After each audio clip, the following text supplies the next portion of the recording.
Cerita horor nyata pendakian Gunung Sumbing bagian 2. Setelah menunggu cukup lama, sekitar jam 4 sore, akhirnya mereka sampai.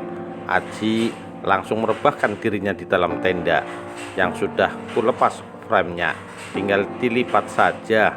Kemudian kami makan bersama. Tapi anehnya kawanku si Aji mulai tidak bisa diajak bercanda dan lebih banyak diam, tidak seperti biasanya. Saat itu aku hanya berpikir mungkin dia jadi lebih banyak diam karena kelelahan, apalagi kakinya sedang sakit. Oh iya, aku lupa bilang kalau sebelum kami memulai pendakian, aku selalu briefing kawan-kawan agar nanti saat mendaki, hal janggal apapun yang bakalan kami alami, lihat atau dengar saja, simpan dulu di hati, dan baru cerita saat sudah selesai kembali ke base camp. Lanjut, setelah selesai makan, kami packing barang bawa dan segera turun ke pos 3 yang terlihat dari pos Pasar Watu. Tampak tidak begitu jauh. Mulai turun dari Pasar Watu, Aji sudah tidak mau diajak ngobrol, bahkan hanya menjawab dengan mengangguk atau menggeleng saja. Muka Aji juga pucat sampai ke bibir, seolah kami sedang bersama orang lain. Padahal Aji adalah anak yang ceria dan suka bersanda denganku. Saking lamanya berjalan, kami sampai di pos 3 saat matahari mulai tenggelam. Setelah istirahat sejenak, matahari pun hilang dan kami mulai menyalakan senter masing-masing untuk penerangan sambil terus berjalan dengan formasi Nuril berada di depan, Aji di tengah, dan aku di belakang. Untuk mencegah keheningan, aku menyalakan musik lewat MP3 di ponselku.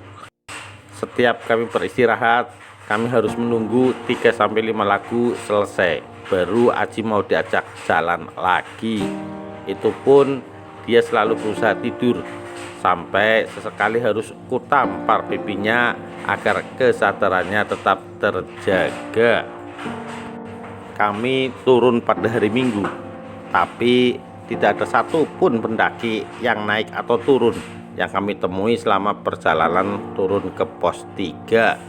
Justru anehnya ada puluhan kunang-kunang yang mengikuti kami di sepanjang jalan dan bahkan saat berhenti. Doaku saat itu hanya 3: jangan sampai pindah alam, jangan sampai Aji kerasukan lalu lompat ke jurang. Semoga kami bertiga selamat sampai tujuan. Sebelum sampai di pos 2, ada sebuah pohon mati yang besar di kanan jalan. Aji dan Nuril berhenti mendadak seolah kaget melihat sesuatu.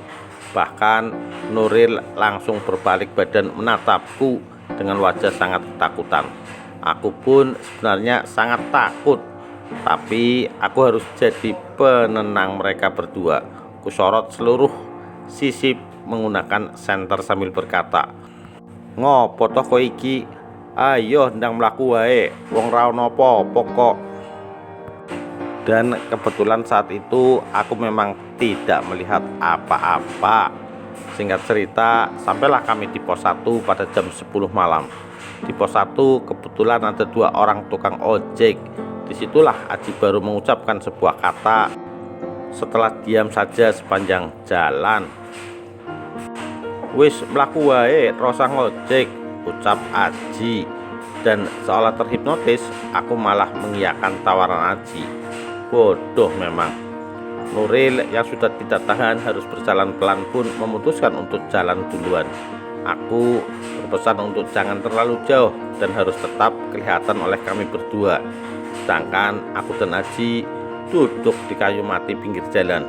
Lalu satu ojek pun turun tanpa basa-basi, hanya lewat.